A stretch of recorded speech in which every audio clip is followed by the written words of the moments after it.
or below the threshold. Do you want to open the supplier form? This message box will load every time there is a threshold that is equals to the quantity. So what happens if I click OK? If I click OK, it will show the supplier form. Ayan, if I click cancel, it will not do anything. Okay, so what happens during products?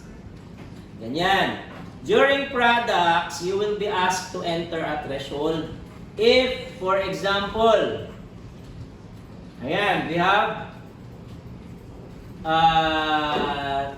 threshold is equals to quantity, like this. Okay, ganyan. Threshold is 1, quantity is 1. So, meaning it's equal. The purpose of threshold is we need to have a number so that the store or business will be warned if the quantity of that product is equal to the threshold. So if quantity is 1, threshold is 1, you need to call the supplier because we're setting a limit. That's the purpose of the threshold. Okay, so in this case, since both threshold and quantity is 1, we're going to show the supplier form. Okay? In this case, the supplier form will show the product that needs to be replenished. Okay, so in this case, ayan. If product A, ito siya, supplier A is needed, it will show in this form the supplier A. So you will perform a search. Okay, you will search for the supplier A and it will show in this table. Yan, because this supplier needs to be contacted. Tatawagan mo yung supplier because threshold and quantity is equal. It will show in this table supplier A. So that you can contact the person, the number, or email. So maglabas dito ang information for that supplier because we need to contact the supplier. Ayan. Okay, so for this example, lecture 4, you're going to add a message box. Ayan. So the message box will now include, okay, the following. So this will be your message box. Ayan. So let me show the message box. Okay, so when your form loads, you need to add an event window open. Okay, you need to add this event. So meaning when the form open, you need to call you need to run some commands. In this case, you're going to get the quantity and threshold, assign it in a variable. Okay, you need to convert into integer because we're going to compare if it's less than or equal.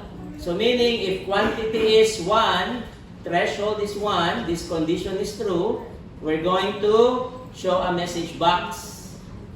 Okay, what is in our message box since it will now include an OK and cancel? Yan, so this is our message box now. Okay, so your message box will include 3 parameters. We have 1, the message, which is stock is at or below the threshold. Do you want to open the supplier form? So that's the message. Next, the title bar, which is stock alert. Next is the information message. Okay, so information message, this one is confirmation. If confirmation is true, you will add an OK cancel and an icon information. If this is false, you will not do anything. It's the same as Exer 1, which is just an okay button. Diba? Okay button lang. Okay, so we're going to use this message box to specify an OK cancel, because if you click OK, it will show the supplier form. Ayan. So if this is true, it will show an OK cancel. If this is false, which is our variable here, it will not add a cancel button. It will just be OK. Ayan. So it's just information message. So it's just an OK. But if it's true, this condition will become true. It will add OK cancel. Ayan. So you need to show this every time you open your window. So you need to add that in this event. Window open. Okay? Ganyan. So, alright. So that's it. So that's the first example for your exercise 4. Exercise 4 is just we're going to perform a search. The product that is equal to the threshold's quantity, okay, threshold and quantity is equal, you're going to open the supplier form, okay, showing the product supplier that you need to contact. So maglabas dito sa supplier form mo yung information regarding the supplier that your product stock needs replenished. So you have product that needs to be restocked. Okay? Because the quantity is equal to threshold. You need to call the supplier. So it's simple search. It will search the supplier array. Okay? Ganyan. So I will add additional codes for this next meeting Wednesday. Up to Friday, additional codes for the XR 4. And then checking of XR 4 will start next week. Okay? Ayan, that is 17 up to 21. So exercise 1 is 90 this week. Exercise 2 is 95 this week. Exercise 3 is 100 this week. Okay, minus 5 yan siya every week. So exercise 4 will start next week. Okay, exercise 4 will start next week. So make sure every week naamoy isa ka exercise na mahuman. And then make sure if you have a lot of free time, you continue your work at home or anywhere. Okay? So hindi pwede na dagan kang free time niya, wala nimo ginahinay-hinay og solve ang exercises. Yes. Doon daw make sense while you answer ang gamit na. Dili katulang i-discuss during lecture. Pero na-mention di ba to siya? Kung wala na discuss during lecture, okay, dili siya mabutang sa solusyon. Sir, pero naaman may video na ano mo sir, so pwede sir. Sige lang, i-check na ako balik sa kung kuan ba na ako na siya. Kasi i-delete na mo sir, i-delete na mo. Okay, mawala man gyapon, katong code na na-adere, mawala man gyapon na Sige daw sir, check daw sir, para makamove on ako. Sige lang, napamay time, napaman mo 1 week for exercise.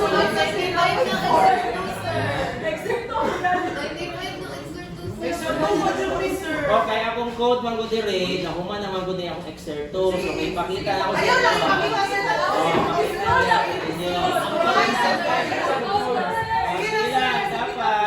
Sige lang, dapat naga-take note mo.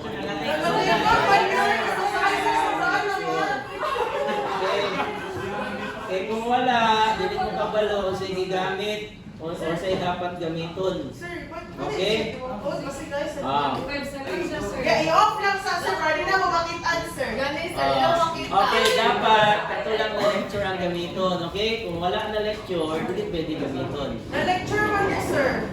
Di kung na lecture, di wala yung problema. Kung sa man ang Ay, so pwede. kung na lecture, pero dapat sure jud ka. Kung dili ka sure, wala. Okay, so let's proceed to our quiz next meeting's coverage. Ayan, so this will be our quiz topic, quiz 2.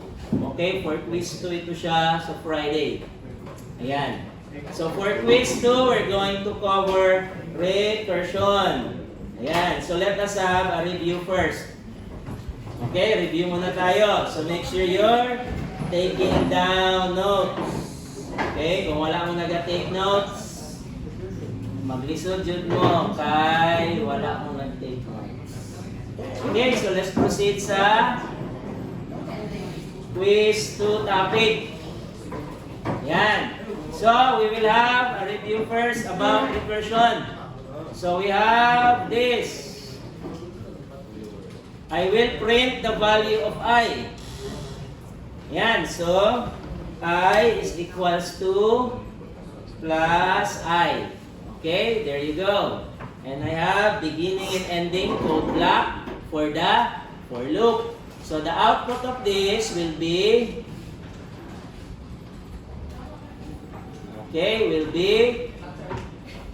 ayan. So this is I0, I1, I2, I3. So I is basically incrementing. Diba? Gina-increment lang niya yung I. Okay. So let us now convert this to recursion. So this is the beginning ending of the void main. Let us add a method. So let's create another method. Okay, recursions. Ayan. So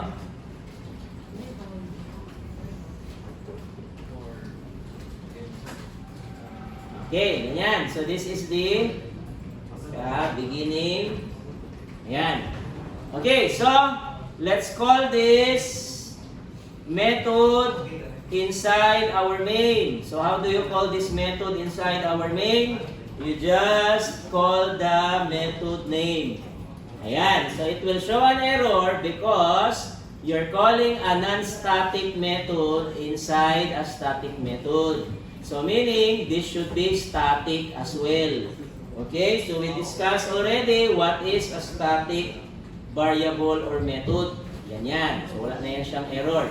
Next is, what's the value during first step in for loop?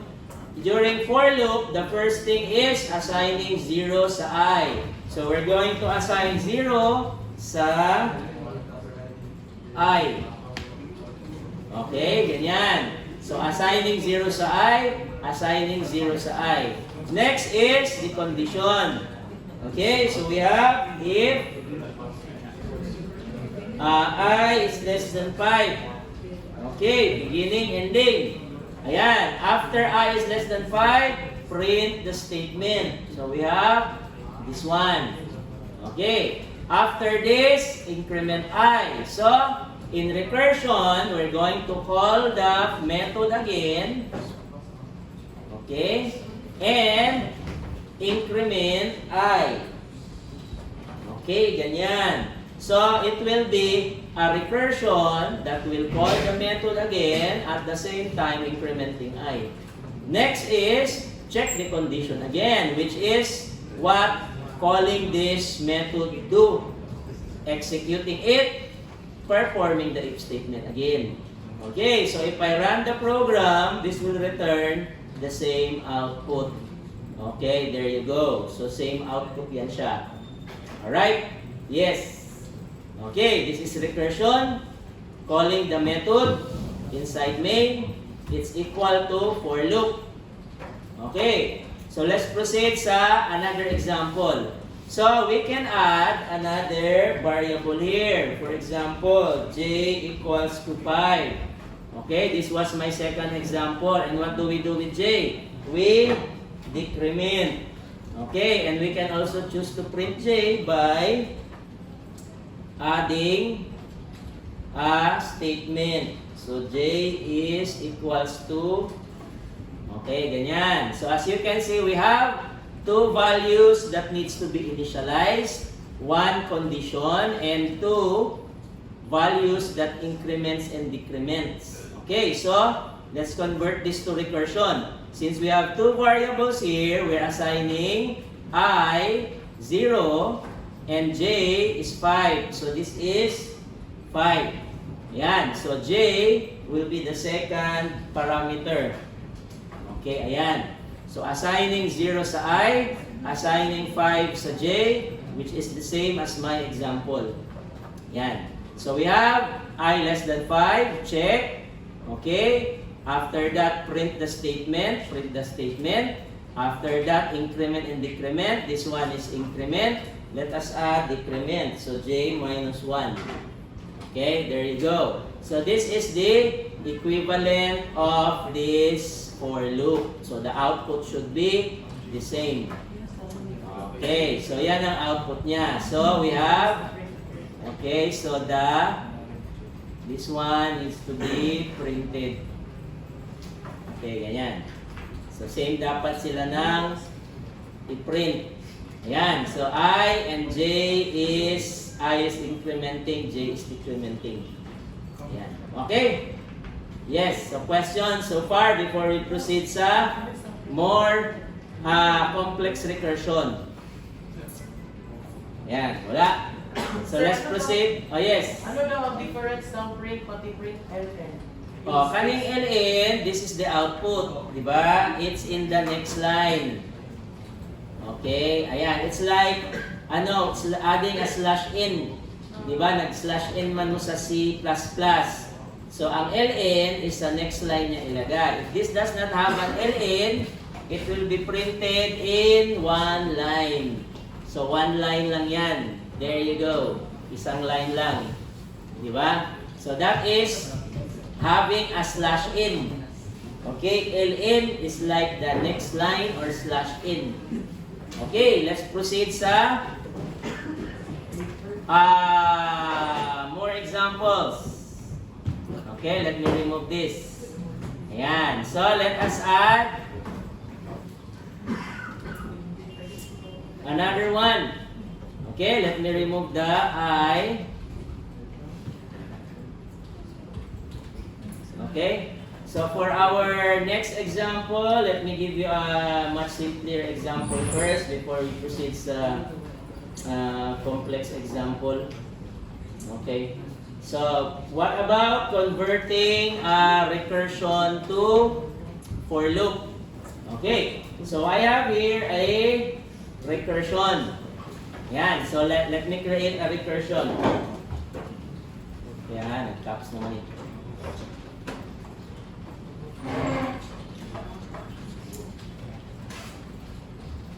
Okay, this will be opposite, recursion, convert to for loop. Okay, so we have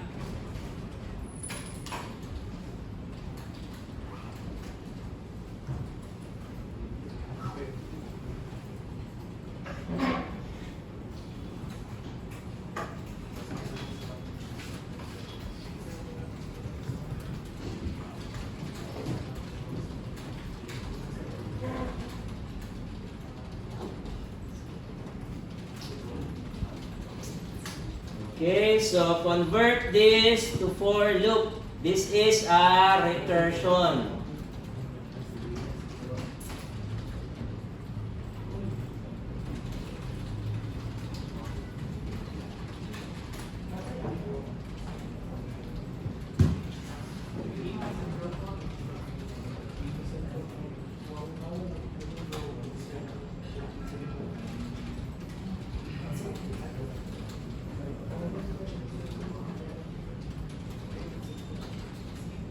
Yan. So we have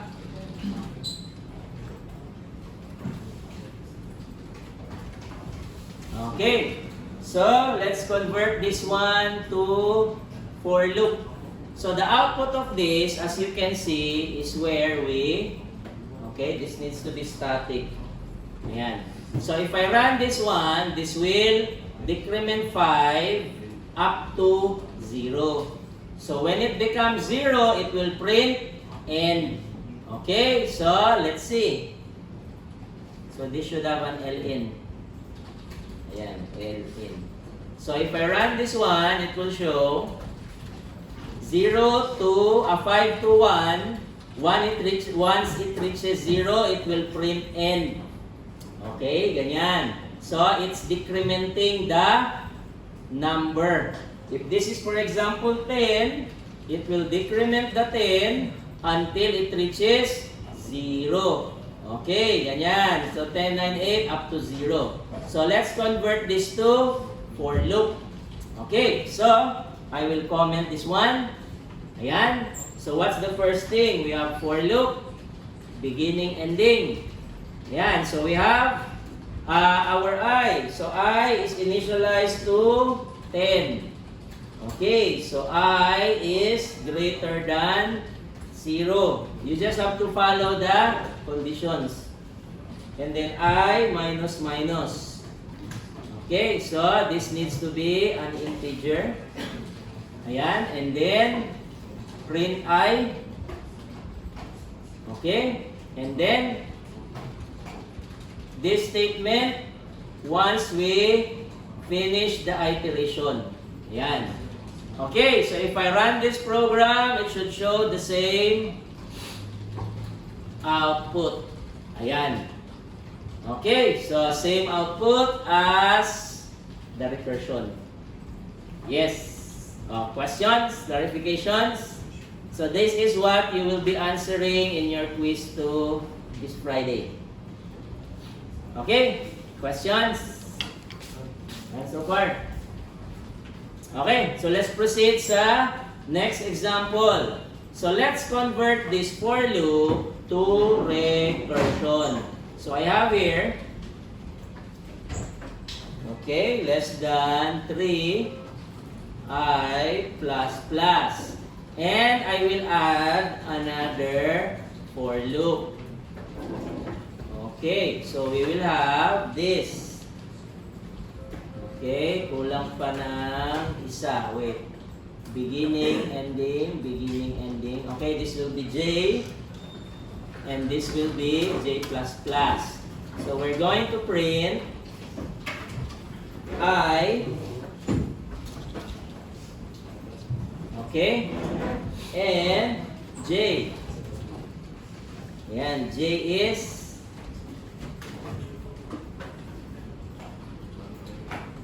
yan. So, what is the output of the program? I is 0 until J is 2. When J becomes 2, I will increment because we have an inner loop and outer. Okay, so this will print every time we iterate the inner loop. Okay, naminaw. And then I will increment once the inner loop finish iterating. So, I will increment and J will go back sa 0 again. That's why I will be 0, 0 when J is 0, 1, and 2.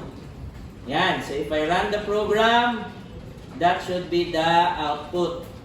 Okay, there you go. So, I is 0 until J becomes 2. I becomes 1. And increment when J is becomes 2. So after J becomes 2, I increments and J will continue incrementing holding the same value of I. So I will not change when J until J is 2. Yan. So as you can see, J is the inner loop, I is the outer loop. Yan. Okay? Yes. So let's convert this to recursion. So what do you see here? We have 2 for loop, we have 2 iteration, meaning we have 2 recursion. Dalawang recursion. Okay, so let's create the 2 recursion. So we have, yan, this will be our inner loop. Okay, and then we have another one. We have our outer loop. Okay, so dalawa yung recursion natin. So, I will now comment this one because we're going to use it as reference. Ito, hindi kasali. Yan. Okay, so which function or method are we going to call first? The inner loop or outer loop inside the main? Anong unang tatawagin? Which one? Inner or outer? Because we have two methods now. Anong first? Inner or outer? Inner loop. Okay. So call the inner loop first. Ayan. Okay, so it requires a parameter. Ayan. So, what value are we going to send the inner loop? 0. Okay, so this is for I. Okay, okay, are you sure it's inner loop? Yan, the first method we're going to call is outer loop. Why? Okay, this is J by the way. So we're going to call outer loop first because by looking at this example, which for loop is going to execute first? This one is the outer, this one is the inner. Diba? This is the outer loop, this is the inner loop. When executing the nested for loop, the outer loop is the one which will execute first. Diba? Mauna ito si outer. Si inner will be dependent kay outer. So meaning, the inner loop will keep on iterating while outer loop is still true. Pag naging false si outer loop, inner loop will basically just stop. Okay? Hindi na yan siya mag-iterate. So meaning, we're going to call outer loop first. Ito yung una. Okay, so assigning Zi. So this is I because outer loop is I. Okay, I yan siya. So, calling the outer loop because this is outer loop, let's proceed sa outer loop. What are we going to do inside the outer loop? What's the first thing here? After initializing I, anong next? I less than 3. Diba? So, I'm going to add if I is less than 3. Beginning, ending. Okay. Ayan. What's next? After I less than 3, ano next? For loop. Diba? Mamaya na yung I++. That's the last. So, we're going to call the inner loop. Okay. We're going to call the inner loop. Ayan. Okay. We're going to call the inner loop. If this condition is true, we're going to call the inner loop. If this condition is true, we're going to call the inner loop. Diba? That's the process during nesting for loop. Okay. So, assigning 0 sa J, assigning 0 sa J. There you go. Okay. Assigning 0 sa J. Ayan. So, inside our inner loop, inside the inner loop, we need the value of I. Because I is needed for printing. Diba? We're going to print the value of I inside the inner loop. Because that's the requirement. So, the value of I needs to be given sa inner loop. Okay, so the value of I needs to be given sa inner loop. So our inner loop requires two parameters because the inner loop uses J and the value of I. Diba? So this one is J and we're going to get the value of I as well. So this is in I. Ayan. So we will need two parameters. Because inner loop uses two variables, I increments and J increments while printing this. So meaning we're going to use the I and J. So this is the initial value of J. Check. The value of I is based on the outer loop which is this one. Okay, the value of I here which is 0. Okay, so let's proceed to our inner loop. Dito na tayo sa inner loop, which is this one. So our inner loop does what? Initialize J, which is we already did. J is already 0. Check the condition. We have if j is less than 3. Okay, beginning and ending. Ayan, there you go. So it's this one. After this, print. Okay? Ayan. And after printing, increment j. How do we increment j in recursion? We call the inner loop again. So we call this again. There you go. So, j increments. So we add plus 1 sa j. But I does not.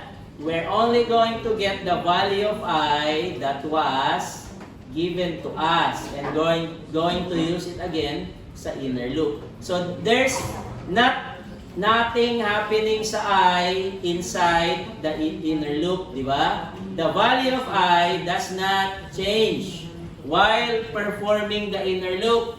So we're not going to do anything with I. You're just going to give it back to our inner loop method.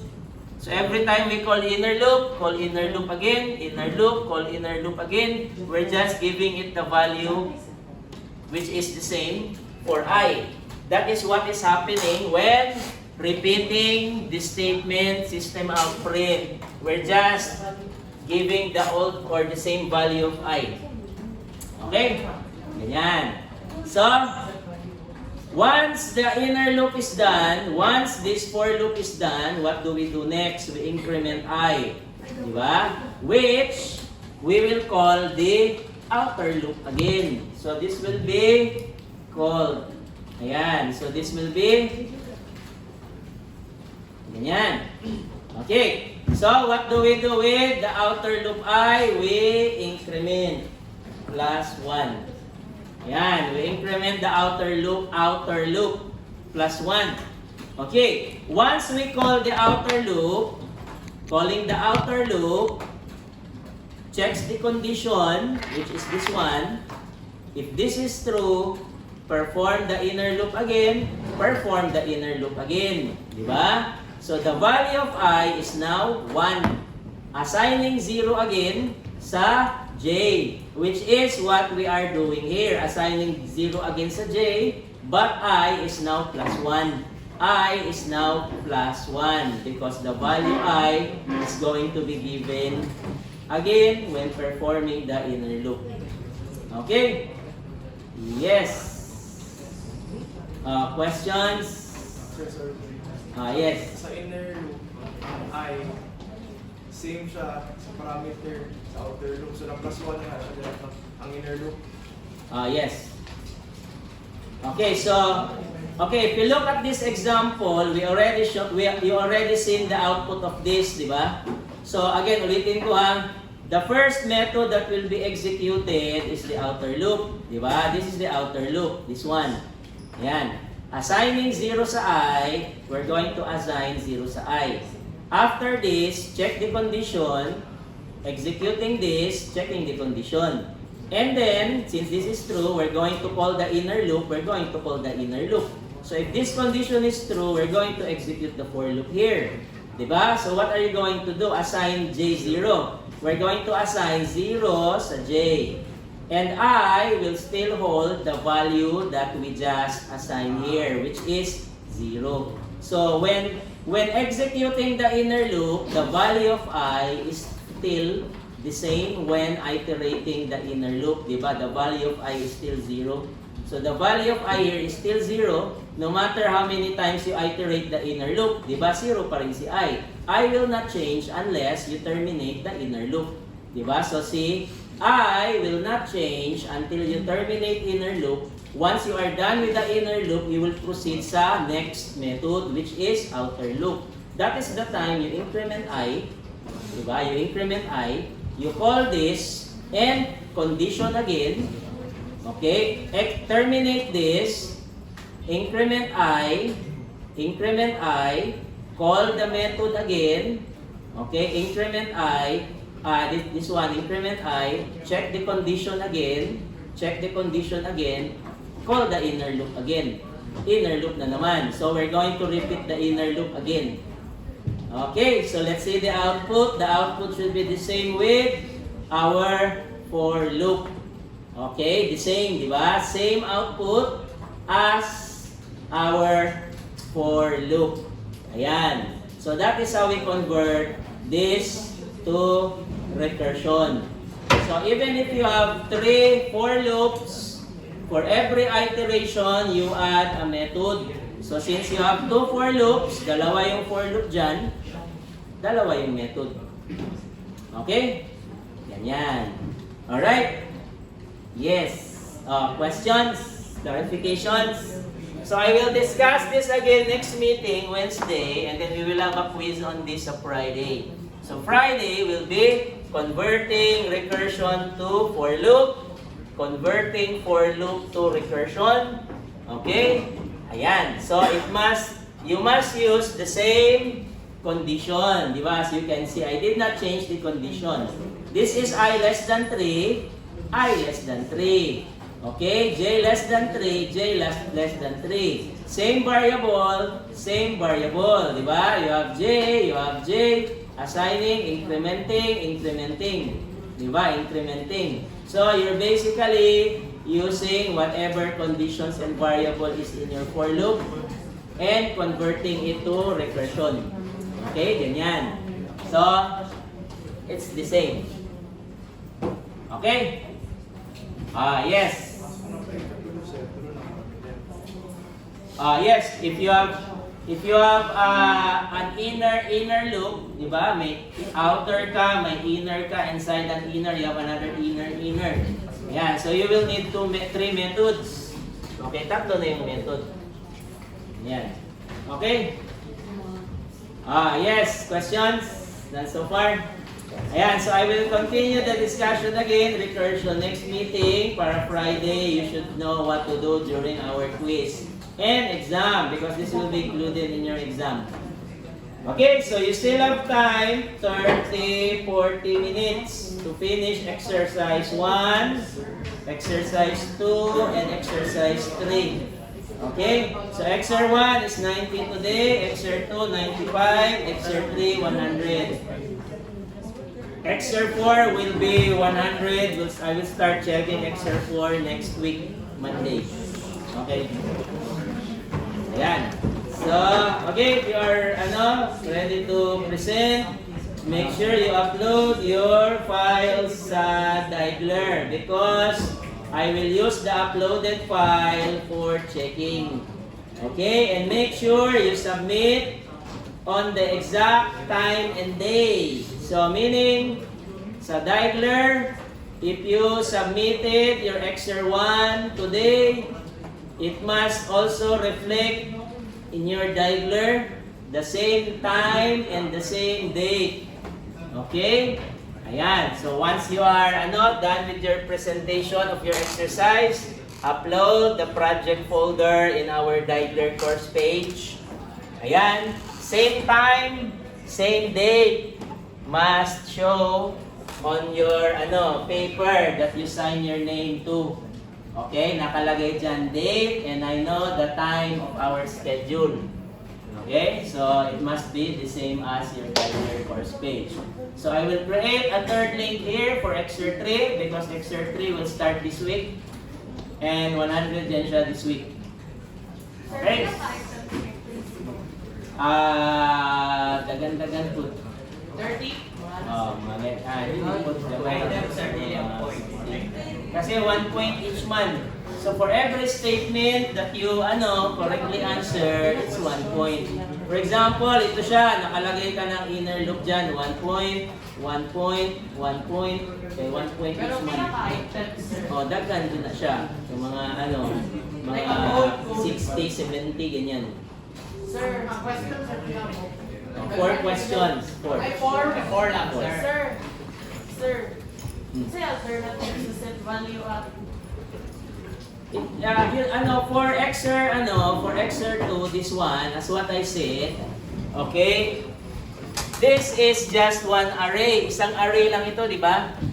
Yan dalawang table 1 and table 2 is coming from the Pratt array. Isa lang yung array.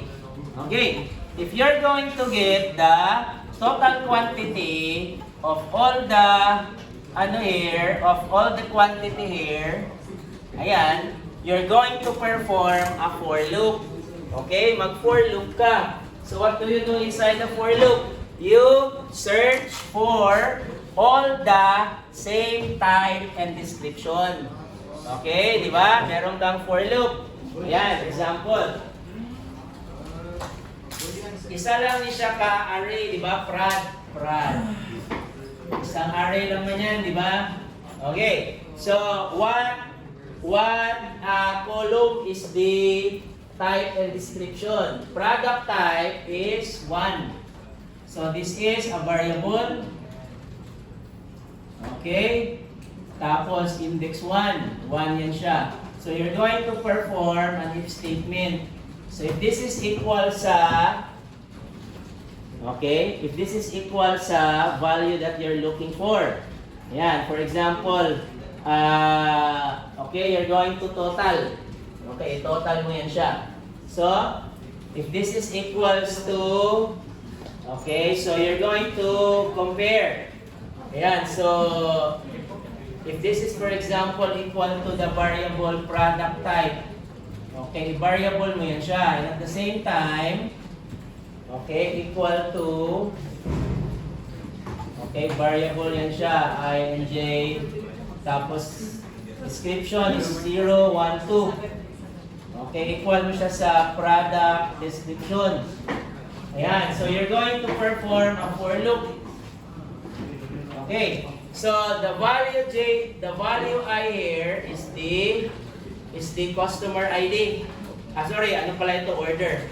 Okay, so prad is just 1D. Sorry, 1D lang pala tayo kay prad. 3D I am orders. So prad is just 2D. 2D ang prad. Dili 3D. Okay, this is 2, this is 1. So this is for example, in sa kadiri in I. Okay, so I mo na siya. So, tanan identical product type and product description butang mo sa isa ka variable. So, butang mo diya total quantity is equals to total quantity plus prod I. Okay, convert pa ni siya to integer because this is a string, di ba? I already shown you converting using the function. And this is, itong total?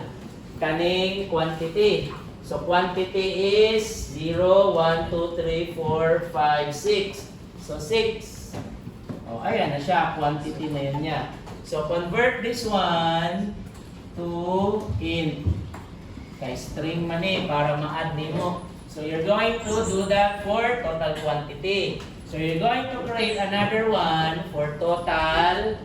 Isa pa tong isa. Unit cost. So magbutang ka rin dyan ng unit cost.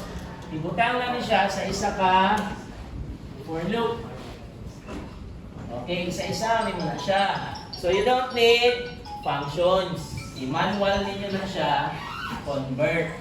Okay? Kaya kani siya, gikan lang ni sa isa ka array ang duha ka table. Ayan. So, you can do all of this. Before displaying the value sa table, before nimo siya i-display, iagi nimo siya ani.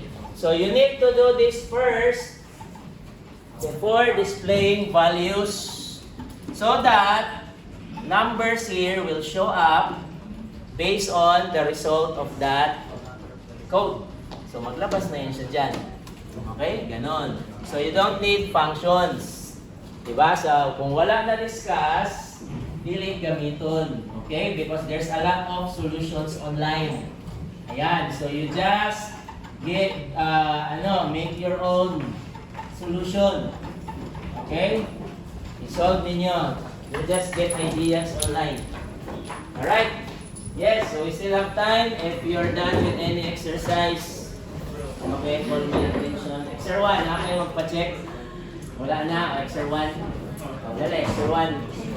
Kay na rin, virgin na rin, Exer 1.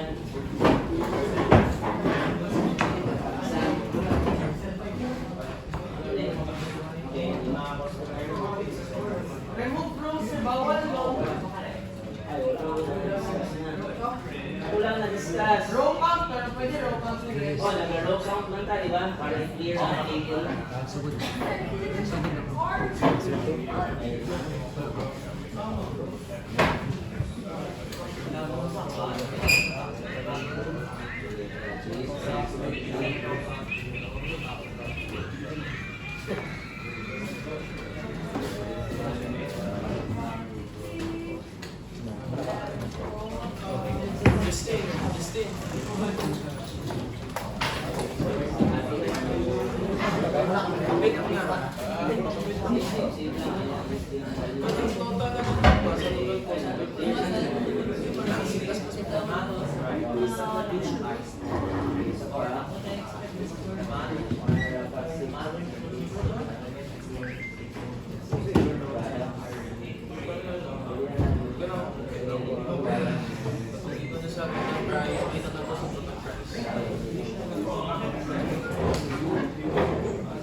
Dapat na ganito na volume siya kapag mag-stocking ka o pag nakakaiwan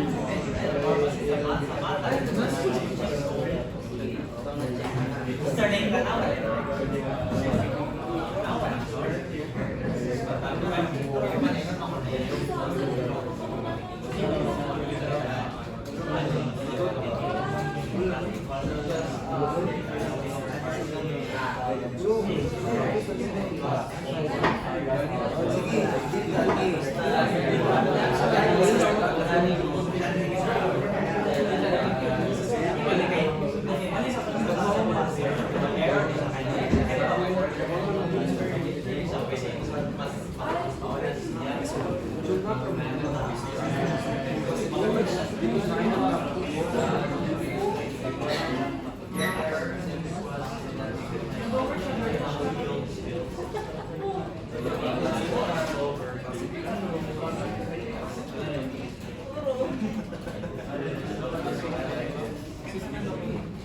na mag-work na siya.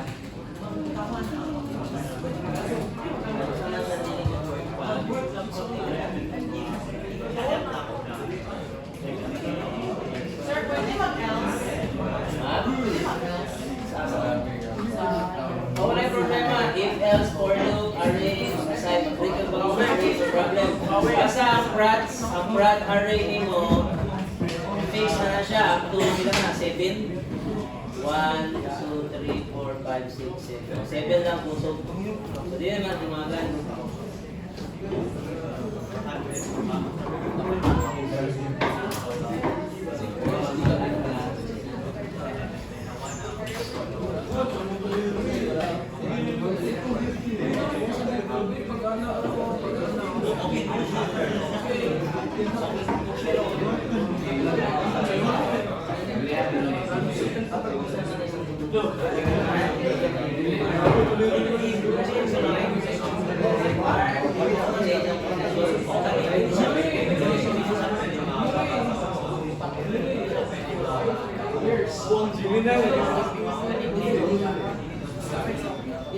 na yung buhaton, hindi ko lang mabututan yan sa isang bawas tayo. Ang buhaton na po, dito lang sa separate method. Recall na lang ganyan, makikita na. Recall na lang sa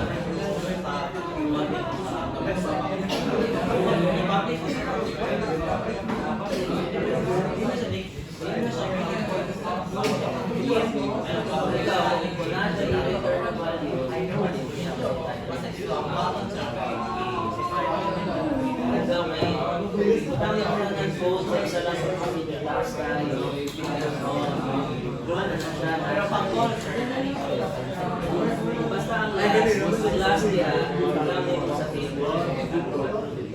Okay naman ito, malalang basta rin aside yung so kanan sa ito, tapos ito yung sa method, aside sa table, kanan sa table statement, kanan array,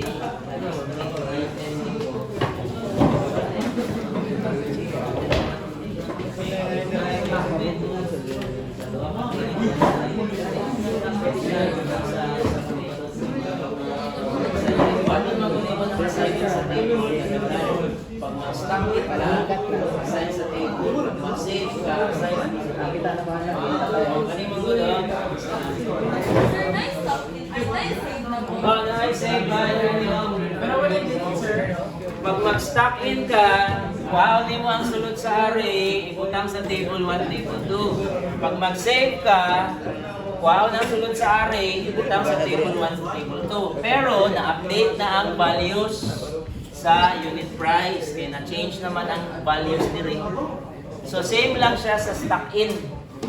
Same lang sa save. Pero, walay nadungag. Dili ka mag-add o row. Okay? Dili ka mag-add o array. Dili madungagan yung array. Number of rows sa array. Edit lang ang madungagan, maano lang, i-refresh lang nimo ang array niya, ibutang diri balik para ma-update ang unit price, kaya na-change man ang value. Pero so, ang edit, sir, lahat po sila sa save. O, ang edit, pag click nimo diri, ma-edit is only the supplier, quantity, unit cost. Kana lang. Okay? So, i-edit nimo. Pag click nimo diri, mugawas diri ang supplier, unit cost. Okay, ganyan. Quantity, kasi di naman yung ma-edit.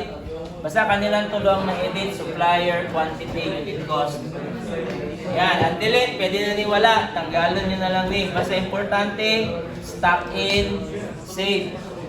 Okay, kana lang, stock in, save. Hindi na kayo kukuha na ng delete. Kung sa itong save, sir, Okay, pag na-change na value, save, ma-update tanan, unit price. Sa pag-end sa pag-change sa labor cost, yun ay click it, i-change ang Mag-type kag bago din rin number, edit, save, ma-update siya. update mo sa taas. Yes, total price. Pag-save sa edit, sir, ma-update sa taas po. Di ba, isa lang man siya ka-array. Isa lang ni ka-array, prad. So, pag-click sa save, wala kay buhaton sa array na prad, walay ma-edit, walay ma-usap. I-refresh lang nimo ang table. I-refresh lang nimo ninduha. I-call nimo ang sulod sa array, butang diri. Okay, dapat naka-method. And then, pag-call nimo sa array, butang diri, ma-update syempre na siya. Kaya ang values diri, gikan man diri. Diba? Diri man ang gikan. So, yan na siya, pag-save. Mura lang kag nag-stock in. Same lang ni sila, except sa stock in, nadungagan ang prad array. Ang save, wala nadungagan ang prad array. Gibutang lang nimo siya diri. Diba? So, same lang na sila. So, di ba kung meron ka, let's say, dalawang entries sa table 1 at meron lang sa table 1, let's say, project 1, 2, different na pangalan. Kung magsala ka pa sa first row, sir, and then... Saan row dito? Yes, first row sa table 1. Let's say, 100 yung labor cost, and then sa unit price, let's say, iba ko, save ko, 200. So, different na dapat yung unit price, diba, sir? Pero if magsala ka po doon sa second row, doon sa table 1, sir, dapat din na-update yung unit price ng yung table Dili, 1 pag ano, pag-save, dili, pag-save, tanan. So, ang array nimo, i-load nimo balik sa table. So even, di ba, mag-select ako na a different row sa table Oh. 1, different yung entries doon. Kasi pag-click mo sa first row, di ba? Mag-ano man ni siya, mag-load ni siya balik diri, di ba? So meaning ang sulod sa array, kuhaon nimo, ibutang nimo diri. Di ba? So meaning ang values diri sa unit price, dili man ni naka-store sa array. Ang value sa unit price is calculated kani plus kani tulo. So meaning wala sa array ni nakasave. Kaya nakasave sa array kanilang man, kaning product ID andon di receipt. So meaning pag click nimo diri na row, i-call nimo ang array, i-load nimo diri sa table 2, automatic mugawas diri kung unsay naa diri. So, Ano na siya? kung mag-select ako another row doon sa table 1, diretso na Sige din ako, yes. update yung unit Pag-click price. mo sa second row or maski asa na row, wow ni mga sunod sa prod array, ibutang nimo dito sa table 2. Siyempre, kung unsay value diri, mag-calculate na pud na siya. So, sige siya calculate sa unit price, sige siya calculate, pag sige ka click ani. So, click ka diri, calculate na pud siya. Click ka diri, calculate na pud. So, every time sige ka click diri, sige siya calculate ani. So, dili man gud ni gina-store, di wala ni sa array, di ba? Ang unit price wala sa array. So, every time na mag-click ka, calculate na pud ana. So, ibig sabihin, pag click nimo, usab nimo ni siya, giusab nimo ni, nakiki-type diha, automatic, ma-update syempre ni. Ana lang man na. Thank you, sir. O ikaw, kung gusto nyo save, pwede gihapon, save. Ma-update gihapon siya, or i-click po nimo ni, click, update po siya. So, ang save sir, i-refresh na rin po. O, mo lang gihapon, pag save nimo, or mag-click ka dire, lain-lain mong i-click na item, gawas mo dire, kung sa'yo nasa input box. Wow lang niya ang value dire, gamiton sa calculation para dire.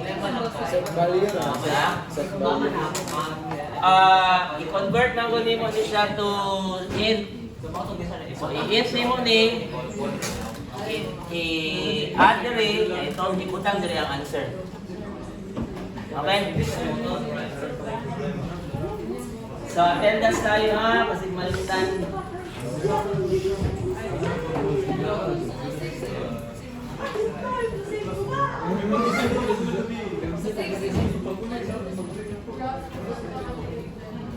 Okay, attendance. Sir, now question. Come on. Yung maglabas sa text field, asan mag-click sa first table or sa second? Asa na text field? Ito yung sabi mo, dapat maglabas yung 6 sa yung product ID to date receipt.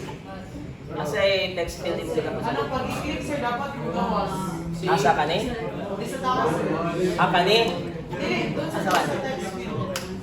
Asa Ano ka, text pag field? i-click, dapat magawas ang value ni. Ka ni, pag i-click niyo mo ni siya, magawas dire. Pero which one magawas sa second? Okay, ang ano mang goal, kani mang kung first table is category. So pag click nimo dire, mugawas dire, di ba? So meaning dire ka mag-click para mugawas dire ang items. Kung gusto nimo, pwede gihapon, click ka dire, mugawas dire. Click ka dire, mugawas dire. Either way, wasa nimo gusto. Kaya dili man na siya importante. Ang tanawon man gud nako is ang mga calculations dire. Okay, kung tama. Walay problema, maski asa ka mag-click, kung asa mo gawas, gusto mo gawas din. Walay problema. Ayan, attendance, si President, Amalye, Caso, Agulo, wala, Alcomendras, Alquizar, Aranas, wala, Aranas, Baduya, Balagot, Baldonado, Banaag, Bandigan, Bantan, Batula, wala, Batula, wala, Batula, Buhawi, Cabrera, Kaling, Calyas, Caceleridad, Celeridad. Celeridad. CR. Sir, sir ako, kasi hindi na mo balik. Sinisa. Okay, Chavez, Barabal, Coreses, Dagunsa, De Los Santos, Donton, Dormal, Escalada, wala. Escuadro, Grande, Ignacio, Jacobo, wala. Jacobo, wala. Oh, naman. Uy, ako! Oh, ikaw na naging president. Ardil, Layos, Lumanas, Loy, Macrohon, Managbanag, Manipin, Midelin, Resurrection, okay. Absences, Al-Isar, 1, 2, 4 absences. Batula, 4 absences. 4, 5, 6 na di ay, Batula. Department niya, Huawei, 4 absences. Celeridad. Oh, tulog, ano ba?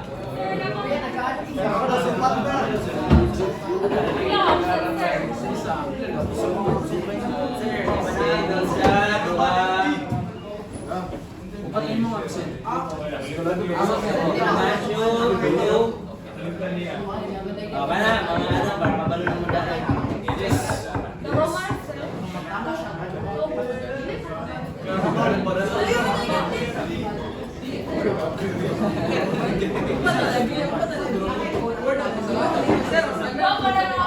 Sige na. Mag-guard mo maski i-grado, i-guard i-apo niya. Sige na. Kailangan mag-check, inform lang ko. Sir, pwede ato direct, sir? Anton. Ay, paato. Pa-check ko, sir. Ay, nakoy clarification.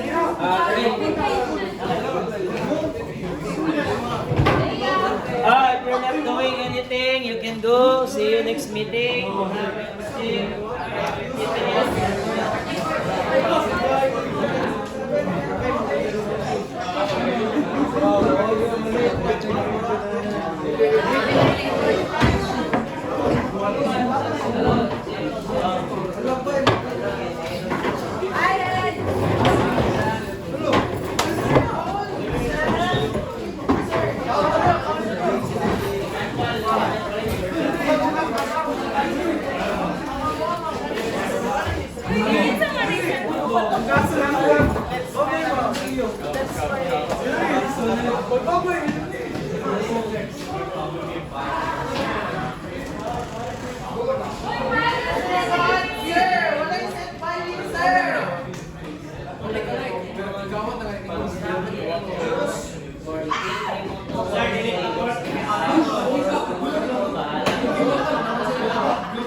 Isa naman nag-contact pang ginawa.